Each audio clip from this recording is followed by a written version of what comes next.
Peter, Paul, and Mary, and in a kind of an Irish tune to go along with the David Lean interview about Ireland, and that one's called Gone the Rainbow. Okay, we'll turn to music now with the Rolling Stones' Honky Tonk Woman coming up. Don't forget tonight at 8 o'clock, Roger Ashworth will count down the brand new stateside survey for you, so tune him in at 8 o'clock, won't you?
Honky-Tonk Woman from Panorama. Standing by, here's Ray Williams with Panorama.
seconds for station identification. You're in tune to Panorama, the sounds of Vietnam on the American Forces Vietnam Network.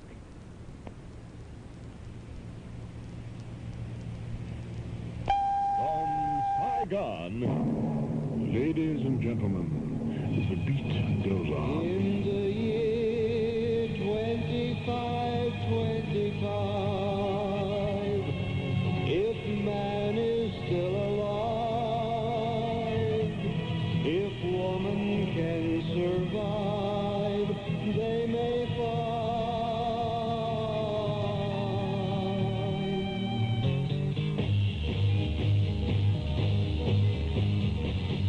In the year 3535, ain't gonna need to tell the truth, tell no lies. Everything you think, do, and say is in the pill you took today. In the year 4545, ain't gonna need your teeth, won't need your eyes.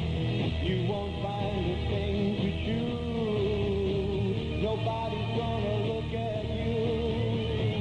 In the year 5555, your arms hanging limp at your side. Your legs got nothing to do. Some machine doing that for you. In the year 6565, ain't gonna need no husband, won't need no wife. You pick your son, pick your daughter too. From the bottom of a long glass tube, whoa,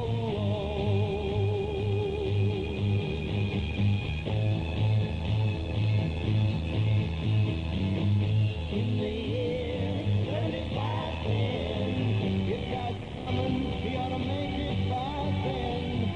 Maybe he'll look around himself and say, guess it's time for the judgment day. In the year 8510, God is gonna shake his mighty head. He'll either say, I'm pleased where man has been, or tear it down and start again. Whoa, in the year 3535, I'm gonna wonder if man is gonna be alive. He's taken everything this old earth can give, and he ain't put back nothing. Whoa, now it's been 10,000 years. Man has cried a billion tears for what he never knew. Now man's reign is through, but through eternal night, the twinkling of starlight, so very far away, maybe it's only yesterday. In the year 2525, if man is still alive, if woman can survive, they may find. In the year 35. Xavier Evans right there from Panorama in the year 2525, and all those groovy things are going to happen. It's going to scare me, I'll tell you that. C.W. Lane is standing by. Actually, he's sitting right here. C.W.? A shooting spree which apparently erupted from an attempted eviction has left 5 persons dead and 1 injured at a church campground near Birmingham, Alabama. Dead are the alleged gunman, his parents, a neighbor, and a minister. A strongly worded amendment setting tough rules for testing and storage of lethal germ and gas warfare weapons has met agreement in the Senate. The measure is scheduled for a vote on Monday. France has devalued the franc in an action described as an inevitable move to spur the nation's financial recovery. The finance minister announced the 12.5% devaluation in a television address. In the Mideastern conflict, Arab guerrillas claim launching the fiercest and largest commando operation ever against Israel. Israeli officials called activity along the Jordan-Israeli frontier just routine. UPI correspondents in the area reported no hint of the massive attack claimed by the Arabs. And the public got its first direct look at a moon rock today through a glass window in a quarantine chamber. Scientists said the light gray stone covered with pits and sparkling crystals shows the moon's history of formation is quite complicated. Panorama News time is 4:05. Thank you, C.W. 5 minutes after 4, as he said, and we have Tony Lyons here, Steve right there, and Panorama, and lots of good music.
Usually they don't bother you unless you do some creeping yourself.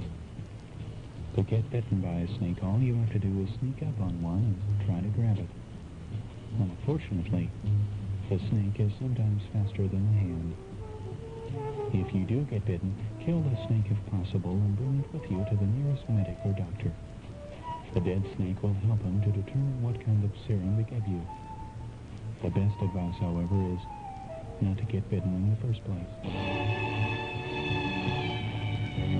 Just to Springfield now, and since you left Phillips and changed over to Atlantic, things have done wonders for her career. This one's called Willie and Laura May.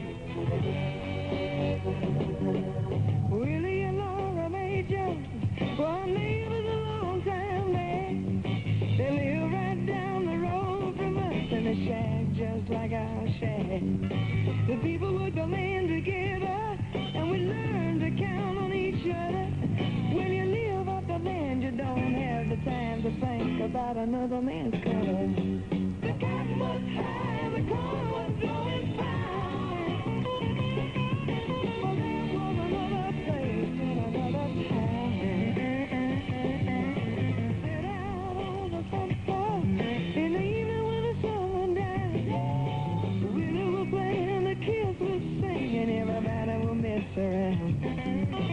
Daddy bring out his guitar and play all through the night. Every now and then, oh well, they would grin and say, hey, you play all right. Made me feel so good. I remember the best times of all when Daddy came around. We always stop by Willie's house. What you do? Y'all need anything from town. You say no, why don't y'all stop on the way back through? And I'll get Laura May, yeah, to cook up some barbecue, and you know that's good. The cat was high, the corn was blowing fine. Yes, they were. But there was another place in another time.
Hello. Well, who are you? Well, I'm Colonel Major Captain Sergeant Private Sad Sack.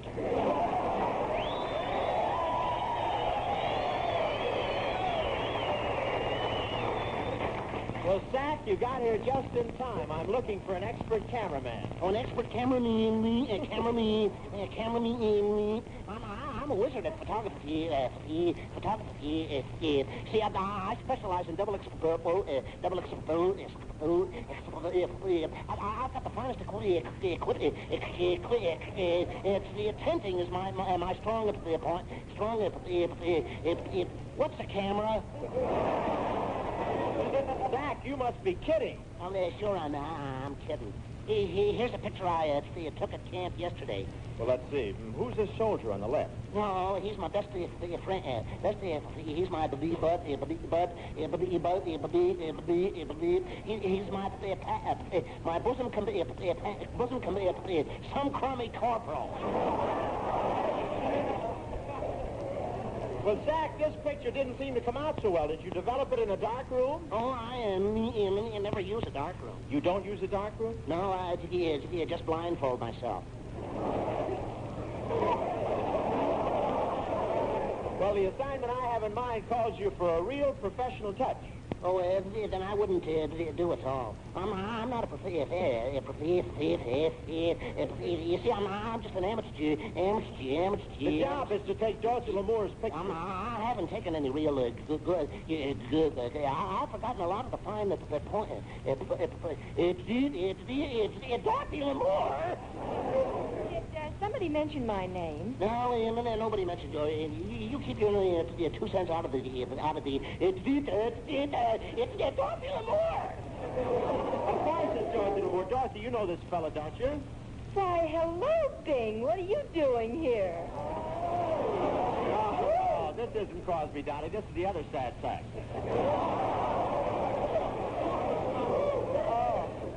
Oh. How do you like me in your bathing suit, Bob? Well, you fill it all right, but not in the old familiar places. Well, naturally. My figure is different than yours. Yeah, you can say that again. You can say that again. Say that again. Say that again. Hooray for the difference.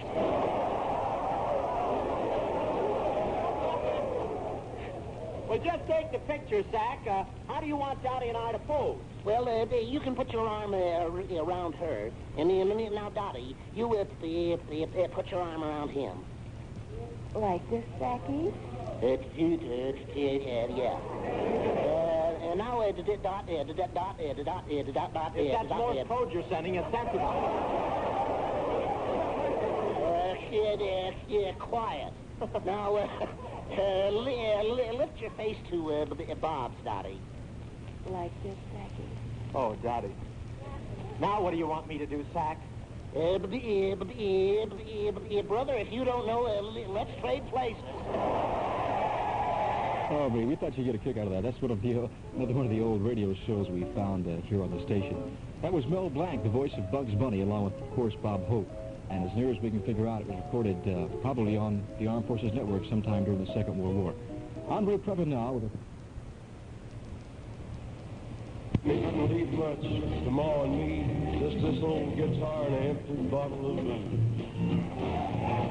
Now, I don't blame him because he run and hid, but the meanest thing that he ever did was before he left, he went and named me Sue. Well, he must have thought that it was quite a joke, and it got a lot of laughs from lots of folks. Seems I had to fight my whole life through.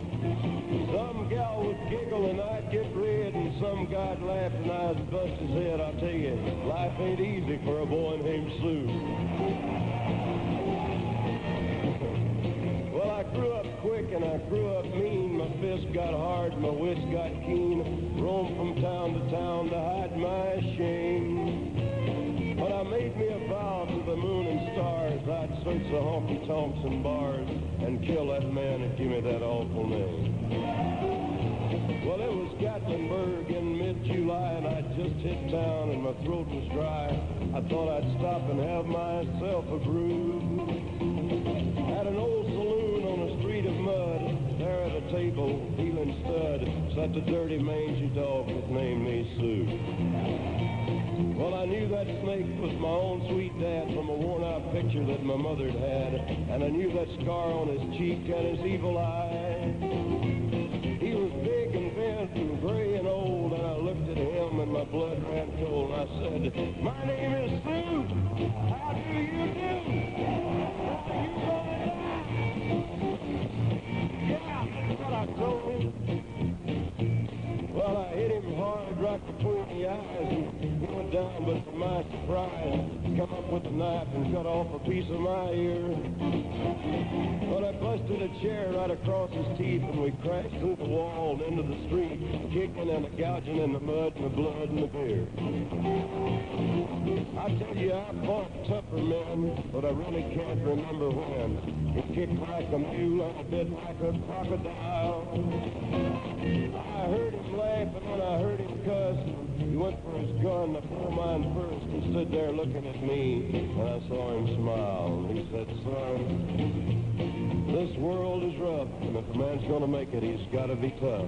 And I know I wouldn't be there to help you out. So I give you that name, and I said goodbye. I knew you'd have to get tough or die. And it's that name that helped to make you strong." Yeah. He said, "Now you just fought one hell of a fight, and I know you hate me and you got the right to kill me now, and I wouldn't blame you if you do. But you ought to thank me before I die for the gravel in your guts and the spit in your eye, because I'm the that named you Sue." What could I do? I got all choked up and I threw down my gun, called him a paw and he called me a son, and I come away with a different point of view. And I think about him now and then, every time I try and every time I win. And if I ever have a son, I think I'm gonna name him Bill or George, anything but Sue. Oh, they're having a good time here. I think they're going to like this song. That's Johnny Cash and a boy named Sue from Panorama. When President Nixon paid his visit to Vietnam a little while ago, the first thing everyone was concerned about was security. Paul Dunn talked to the mission commander of the Cobra gunships that hovered over Saigon to provide just some of that security. The protection of the president wanted. See you like that, girl. That's Jackie DeShannon and a real good song from the chart called Put a Little Love Into Your Heart. Right now, Mr. George Shearing, one of my favorites in a Latin sound thing called the Butterfly Samba.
George Shearing right there, and that one's called the Butterfly Samba, and I forget the guys that back him up on that.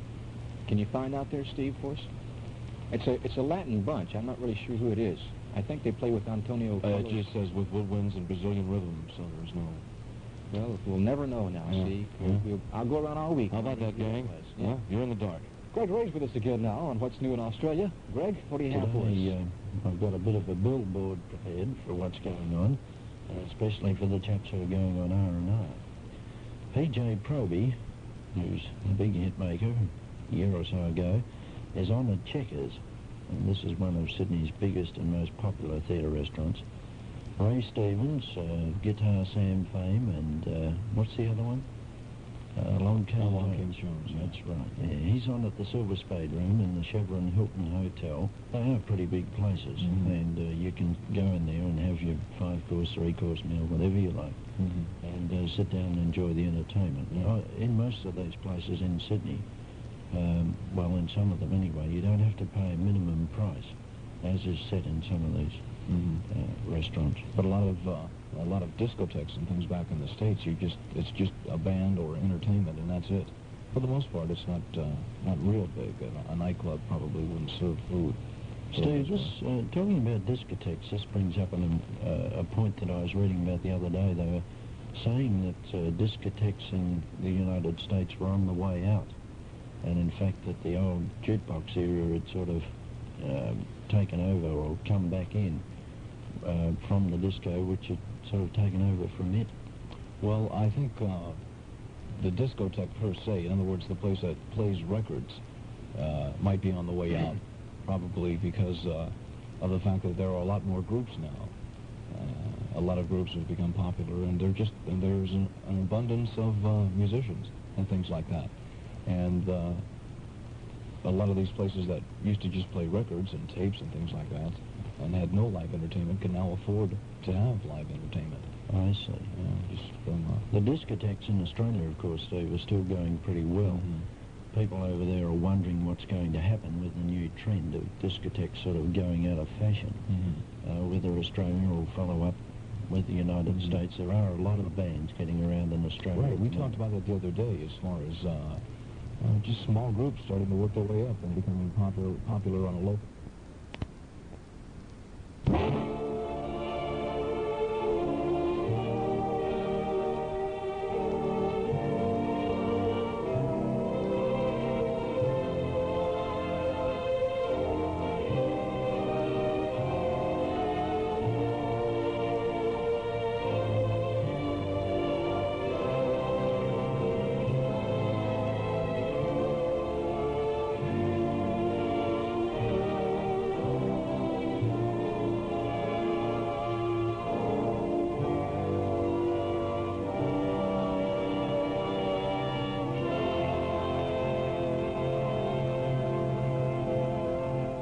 This is the American Forces Vietnam Network. Good morning, Vietnam. Well, my daddy left home when I was 3, and he didn't leave much to Ma and me. Just this old guitar and an empty bottle of booze. Now, I don't blame him because he run and hid, but the meanest thing that he ever did was before he left, he went and named me Sue. Well, he must have thought that it was quite a joke, and it got a lot of laughs from lots of folks. Seems I had to fight my whole life through. Some gal would giggle and I'd get red, and some guy'd laugh and I'd bust his head. I tell you, life ain't easy for a boy named Sue. Well, I grew up quick and I grew up mean. My fists got hard, my wits got keen. Roamed from town to town to hide my shame. But I made me a vow to the moon and stars, I'd search the honky-tonks and bars and kill that man that gave me that awful name. Well, it was Gatlinburg in mid-July, and I'd just hit town and my throat was dry. I thought I'd stop and have myself a groove. At an old saloon on a street of mud, there at a table, dealing stud, sat a dirty, mangy dog that named me Sue. Well, I knew that snake was my own sweet dad from a worn-out picture that my mother'd had, and I knew that scar on his cheek and his evil eye. He was big and bent and gray and old, and I looked at him and my blood ran cold, and I said, "My name is Sue. How do you do? Are you gonna die?" Yeah, that's what I told him. Well, I hit him hard right between the eyes, and he went down, but to my surprise, come up with a knife and cut off a piece of my ear. Well, I busted a chair right across his teeth, and we crashed through the wall and into the street, kicking and gouging in the mud and the blood and the beer. I tell you, I've fought tougher men, but I really can't remember when. He kicked like a mule and he bit like a crocodile. I heard him laugh and then I heard him cuss, and he went for his gun. I pulled mine first. He stood there looking at me, and I saw him smile. He said, "Son, this world is rough, and if a man's gonna make it, he's gotta be tough. And I know I wouldn't be there to help you along. So I give you that name, and I said goodbye. I knew you'd have to get tough or die. And it's that name that helped to make you strong." Yeah. He said, "Now you just fought one hell of a fight, and I know you hate me and you got the right to kill me now, and I wouldn't blame you if you do. But you ought to thank me before I die for the gravel in your guts and the spit in your eye, 'cause I'm the that named you Sue." What could I do? I got all choked up and I threw down my gun, called him a pa and he called me a son, and I come away with a different point of view. And I think about him now and then, every time I try and every time I win. And if I ever have a son, I think I'm gonna name him Bill or George, anything but Sue. I still ain't. That's going to be one of the biggest country songs breaking into the pop field in years. Johnny Cash with a boy named Sue. Good way to get started here on Dawn Buster for an August 14th, a Thursday morning, 24 minutes past 6 o'clock. Chicken Man, of course, coming up at 6:45. Later on, you'll hear another Dawn Buster editorial as we take a stand on another controversial issue. Comedy Time coming up, too, so stick around.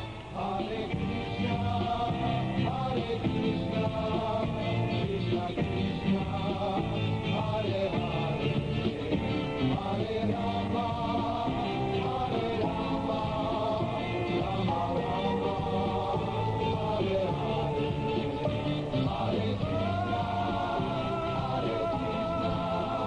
Krishna Krishna, Hare Hare, Hare Rama, Hare Rama.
Duck Heldman sucking another round tripper.